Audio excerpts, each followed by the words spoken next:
I'm Owen Bigland. This is the Inside Edge video blog. Okay, part 2 on my blog on what's currently going on in the downtown market with vacancy rate, new development, what was going to be built as strata is now going to be rental-only buildings, the current situation in the rental market with tenants. Rents continue to go up month over month. There's no end to this. It's only going to get worse. We're near zero vacancy. Of course, I'm hearing these stories. I'm going to talk about a little article here. I've seen these articles. I've probably seen 20 of these in the last 3 months.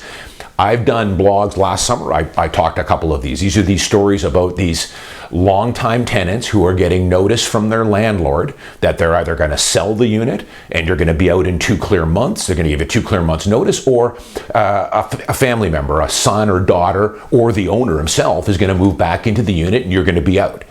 So these are everywhere now. And so I want to talk a little bit about this, why the media never picks up on the real root cause of this. Business in Vancouver has done a little bit, but CBC, the mainstream media, these guys never want to talk about the elephant in the room. Why is this current situation happening? Why have rents on a one bed gone from $2,200 a month to $2,800 a month in the last 2 years, and it's still going up? Why is vacancy near zero? Why are condo prices now and detached prices starting to go up again? The spring market is here and the market is picking up. I would have 10, 15 sales a month if I had more to sell. The inventory is ultra low. Prices are edging up again. It's really unprecedented with the current interest rate environment we've got. 8 interest rate hikes going from a 1.2 to a 5.5 variable. That should have crushed the market. It should have crushed it. But it hasn't, and the reason it hasn't is there's nothing for sale. Sellers are holding tight. The Calvary is not on the way for new development. Nothing is being built. The dirty secret is developers do not want to build in this environment. They don't want to get into bed with the NDP. It's not a friendly business environment. You'll never hear the media talk about this. And that's the reason why, hey, we're not going to build condo anymore, but if you give us enough incentives, okay, we'll build a rental building, even though we don't want to. But of course, they're going to give all kinds of benefits, grants, tax abatements to these developers in order to do that. Watch my blog from last week on that. So here's probably about the 8th one exactly like this that I've seen just in the last 3 weeks in the media, in the news. I hear they're talking about it a lot on the radio as well. There's a bunch of blogs talking about this. I did a couple of these last summer. Remember about that young family in Kelowna? They had lived in a detached house for 7 or 8 years. Landlord was going to sell the home and they had to be out in 2 months. They were going to go from $2,400 a month to the cheapest thing she could find was $39,000 or $4,000, and didn't know what she was going to do. So they're everywhere. So here's one here. The title is Like a Bad Dream. Fairview tenant faces eviction after 23 years. 23 years in this unit.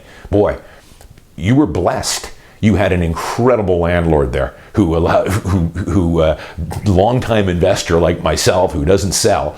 23 years though. My longest tenant ever was about 6.5, and I've got one now coming up to 4.5. 23 years. You should be thankful of your landlord, your mom and pop landlord here. But it went on. This is a 50-year-old single woman, university educated, feels like a bad dream that my home of over 20 years is being taken away from me, and I've been a great tenant.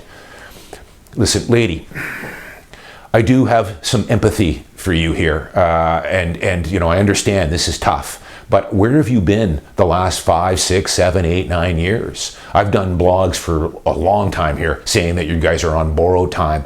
The NDP government and their whacked out policies here that they are trying to sell you as trying to help you are doing the reverse. And we're seeing the proof here now. And we're seeing a surge in this. And this is just going to get way worse as we move into the spring and summer, as I'm going to tell you about in a minute. The other thing, listen, this isn't your home, Mrs. Tenant here.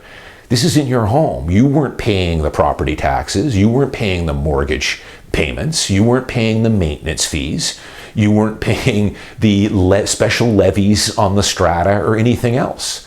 When the fridge didn't work, you just called your landlord and got him to give you a new fridge. When the toilet wasn't working, you picked up the phone and it was done. That's the convenience of being a landlord, but you don't own the home.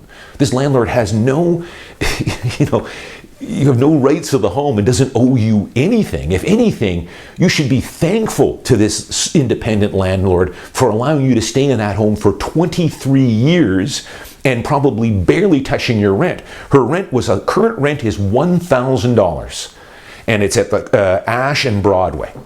So I don't know, that current rent's probably $2,000 on that unit now. So you've been supplemented. Your owner has been generous enough to supplement you for the last decade. I mean, what were you doing with the money you were saving? You should have been putting that money away for a rainy day, or you should have been a buyer. I mean, it all comes down to, I feel sorry for these people, I do, but it's called ownership. You have to take ownership of your life. You were extremely lucky to be able to stay in this unit for 23 years, in my opinion. Here's where it gets weird, and it always does. This is just the society we're living in here. Yeah, they want to create some animosity, some anger. People feel sorry for this lady. I do as well. However, they spin it here that, hey, this isn't everything it is. We're not sure here if this landlord is telling the truth. The truth is that he says his daughter's going to move into the unit. So we don't know whether he is or not. I hope he's not lying about this. It's either he has to live in it, a son, a daughter, or he's going to sell it. Those are really the only ways to get a tenant out and give them 2 clear months' notice. She's questioning it, and of course she's gotten the residential tenancy branch involved here as well. So they're going to dispute it because somehow they think that the daughter's not living in it. Well, I don't know how you know that. You have to wait till she gets out, and then of course you're easily going to be able to check if they're telling the truth. Does the daughter live in the unit? Where are the hydro bills going? Do you see that unit being relisted on Craigslist? Then they're dead in the water. I certainly hope this seller now, of course, I'm sure his daughter is going to move into it because they're keeping an eye on you. But here's where it gets really weird. The reporter, and I've seen this many times before, they attack the landlord. They look into this landlord. I guess they did a title search and did a whole bunch of other investigatives, not that tough. Apparently they own a hotel. They're quite well off. They live in a house in Shaughnessy. So you see, this is that envy part that the left and the socialists love to do. It create envy and anger that this is a wealthy person who should, out of the goodness of their heart, allow her to stay and supplement her rent $1,000 a month to keep her there. That isn't how life works. And this is I've seen this so many times now, how they attack the owners on this. As far as I can see, this landlord has been very good to this lady. 23 years, probably barely touched her rent, $1,000 a month. She should have known she was on borrowed time. But listen, that's neither here nor there. They're going to protest it, probably delay the whole thing. I think the guy's daughter probably is. If it's not, then I hope he wasn't lying. If he was, you should just sell it. This is a prime example. Own this unit probably for 30 years, clear title. There's no deductions anymore. I would sell it. Sell it. Once you've got a firm deal in place, your tenant will have 2 clear months and she's got to vacate. But, it went on to warn people about, rent evictions and getting tenants out illegally. Yeah, I've warned you guys many times. Do not do that. It's very easy with a disgruntled tenant to keep an eye on Craigslist or Facebook Marketplace. If they see that unit back on the market after you kick them out saying you're going to move into it, you are in serious trouble. Lots of fines and everything else. Remember, the Tenancy Act is weighted all the way over to the tenant. It has been for a long time. The landlord has very little rights anymore. That's just the way it is. So I would tell this lady, just move on, lady. I mean, if you want to fight it, go ahead. It'll just delay it a few months. But geez, you've had a pretty darn good deal here. And yeah, I doubt if she's going to be living in the Lower Mainland. She's not going to find anything for $1,000 a month. Not like that. But let's just recap quickly here, guys. We are in unprecedented times here. I've been a landlord for 3 decades. My dad has been a landlord for coming up to 50 years. I represent hundreds of investor clients. A lot of my investor clients I've represented just for 10 or 15 years. They were already landlords 10, 20 years before I met them. So they've got a ton of time in this business. We've seen it all. I've seen it all. We made some hideous, hideous bad mistakes here. Why are we in this position where rents have just completely skyrocketed here? Vacancy is always low, but it's pretty much down to zero. And condo prices continue to go up. Here it is in a nutshell, and you'll never hear the media talk a lot about this, the source of the problem. You'll never hear the NDP talk about this because, remember, they only are trying to buy votes. They speak with forked tongue. They'll tell you, we're here to help you tenants. We're going to cap rental rates. We're going to freeze rent. We're going to build more rentals at market rent, of course, because developers aren't going to build. We've got to incentivize the developer. What they don't tell you is the fallout from these things. These taxes and restrictions have a reaction, which they will never talk about. And we're seeing it now play out in what's going on with stories like this lady. For the last 2 decades, I've told you guys, we've always gotten along with CPI, which is the inflation rate, plus 2%, which actually still favored the tenant because expenses generally were going up a little bit more than CPI plus 2%. I've told you guys, my father's been an investor for decades and decades. I've been coming up to 30 years. I never raised the rents on my tenants. I was incredibly good to my tenants. I treated them like gold, and I still do. And most landlords do. I never raised the rent because there really wasn't a lot of need to raise the rent. Tenant turnover, a typical tenant for me might stay 2 years, maybe 3, maybe a lot of them just stayed a year and moved on. Even if they stayed 2 or 3 years in a $1,400 a month wood frame rental of mine, after 2 years, maybe I raised the rent $50, $75. That's what market rents were doing. It was a slow and steady increase, basically to about the rate of inflation. So it was no big deal when tenants stayed 2 or 3 years for me. I was only out $100 a month or $80 a month, and then I'd raise it up. Plus, there was a continuous churn. So it didn't take long for me to get it back up to market rent. Then things went terribly, terribly awry here about 5 years ago. NDP came into power and for whatever reason decided that, hey, that CPI plus 2% is way too generous for you mom and pop landlords. We're only going to give you the CPI. That was the beginning of the end, folks. You can trace it all back to that initial decision that they made. Now, they bought votes with it. They're looking out for us, NDP, and they're only going to cap the rents at the CPI.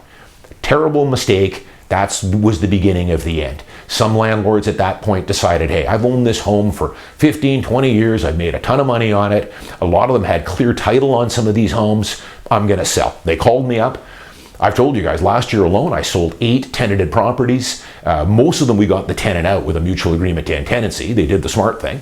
And all but one was a principal residence buyer. So there was, I sold 8. There was 7 properties that were off the rental pool, which of course puts more pressure on not only rental prices, but condo prices as well. So that was the first thing they did. Then COVID came along, which was nobody's fault. But the mistake that they made there is they gave a 2-year rent freeze. Again, buying votes with that. They kicked landlords in the head. In other words, landlords, they'll paint, the NDP will, as they're all fat cats, multimillionaires. They've got so much money they don't know what to do with it, which is simply not the case. Most small, independent, mom and pop landlords own one property. They're just trying to get ahead. They're trying to save some money for retirement. They save some money for the down payment, and let's diversify and buy a $500,000 condo on SkyTrain and try and make a little money over time with it. Is that a crime? So they kicked landlords in the head as if landlords didn't have any problems with COVID.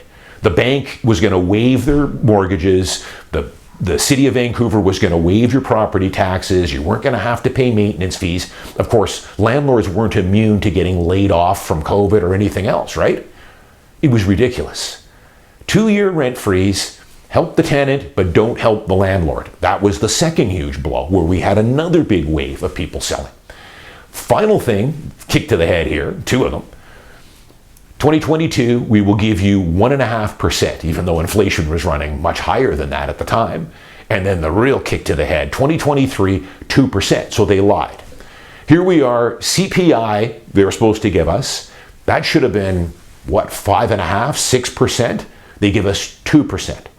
That again was another nail in the coffin. I'm out. I'm going to sell. I've made money on this. We're gone. We're done. And then the final things were, of course, this year we'll have to see. They said CPI. This year, again, it's going to be very interesting to see what they give us later this year for 2024. It should be 6-7%. I don't think we're going to get that. So these have all been nails in the coffin here, which have caused the situation that this lady's in. That's the root cause of this. This is also the reason why I talked about on the last blog. They're going to build more rental-only buildings now, which is great, but they're at market rental and they won't keep pace with the immigration numbers that are coming into the city. Also, they're subpar to most mom-and-pop product that's out there. These rental-only buildings, sure, they're great, they're newer, but they're not as good as renting from an individual landlord. It's a circus in these buildings. It will be. You'll see when you get into them. I've got lots of tenants over the years that were in rental-only buildings and won't touch them anymore. They want to rent from someone like me. So this has created this situation here. And this is the other thing, I never used to raise rents on my tenants. Again, now, of course, you guys watched, I had to do a 180. Starting a year and a half ago, I've now given the prescribed rent increases, and all landlords are now. So in the past, you used to get a break. Tenants could stay for years without any rent increase. Now all landlords, no matter what, are going to give at least the prescribed 2% this year, no matter what. And even then, they're still woefully behind. So the NDP has, guys, I know, I hate to beat a dead horse here, but this is government intervention 101 here, and they're completely inept. They don't want to face the elephant in the room here. They better make, this year, I think, they better come up with some sort of, something of benefit to the landlords. They better allow a couple of things. Landlords to immediately recoup all that, the rental freeze and the low rates they've given us the last 2 years, to recoup or get rent somewhat.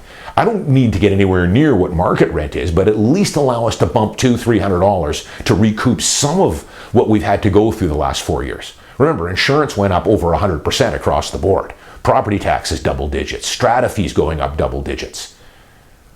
And at the very least this year, for next year, 2024, we better see a 6-7% CPI number there. Otherwise, you're just going to get more of this moving forward. It's a real problem here that I don't see a lot of people talking about. Now, final thing I'll say, for you owners that watch my blogs here, and I've got hundreds of investor clients, I'm not selling any of my units, and I'm like you guys, I've got a couple of units that I am woefully so far underneath on my rent. I've got one in Crosstown I talk about, I'm probably $800 light on my rent. I've got another one in Richmond, one of my older wood frame units, I'm probably $500 light on my rent. One of these days they're going to move out, but where I'm going to make up on this, and you guys will too, hold the line. Eventually your tenants probably will give you notice, and you'll be able to bump it back up. I think in the past, we're probably not going to see, in the last 2 or 3 years, this surge. We'll probably go back to a little bit normal rental increases going forward, how they appreciate the rental rates. Who knows? But I think we'll make up for it on appreciation. I really do, because I talked about that blog last time. They're not building any condo now, stratified condo downtown, none, unless it's ultra luxury at $2,000 a square foot. A lot of my stuff, if I had to sell it today, would be at $1,100, $1,200, $1,300 a square foot. So that's going to continue to go up. Nothing coming up, and there's no posse on the horizon here for any new construction. So I would hold tight. I think you'll make up for what you're losing on your rental income, which hopefully eventually you'll get back when they move out, eventually.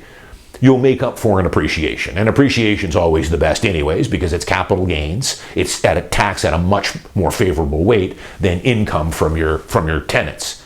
So I would hold the line. I'm not selling anything. It's just going to put more pressure on condo prices moving up. And that's why, final thing here, that's why we haven't seen a whole lot of price drops in condos. You would think with the unprecedented 8 interest rate hikes, that should have devastated the condo market. When you go from 1.2 variable to 5.6 variable, that should have knocked 40%. For all things to be equal, that should have knocked 40% off condo prices. But yet, 1-bedroom condos now, the good quality ones, are going up again. I'm setting pretty close to new price high watermarks again. Two beds under $1 million are also going back up. Detached homes in the east side, nothing for sale, with a rental suite or a laneway house, are back going up again. I'm getting ready to list a home in Richmond, a detached home in Richmond. I looked at it for the first time 6 weeks ago, did a market analysis on it, a walkthrough. I've revised my list, we're getting ready to list it, I've revised my list price up twice since I first looked at it 6 weeks ago, based on the current market, because this unit has a rental suite in it, a mortgage helper. So can you imagine what's going to happen maybe in another year and a half or 2 years? I don't have a crystal ball. When interest rates start to get lowered a little bit, I mean, most economists are saying in 2024 expect some quarter point decreases. Now, I don't know. I'm not going to get into that debate. We might have a couple more hikes later this year now. Who knows? But you lock in a 2-year rate, 2 years from now, you might be at a lower rate. And watch out what that's going to do to prices if interest rates start to come down a little bit. They're already holding their own or even slightly going up with our current interest rate environment. The reason for that, folks, again, is investors are still very attracted to this market, a new investor, because you can buy a unit. I just sold one for $715 and it'll rent for $2,800 for a new investor. And that's who bought it. So they're very attractive there. And, again, that's going to keep the prices going up. And the final thing I should say is that supply is non-existent. New supply coming in, nothing for sale, and nothing on the horizon. And what was coming on the horizon, of course, is now been converted to rentals instead of strata. So lots of things to digest here, a lot of moving parts. Funny how you never hear about the elephant in the room, though, when you hear these stories about these ladies that can't sleep at night. It's like a bad dream. My home of over 20 years has been taken away from me. What's the reason for that?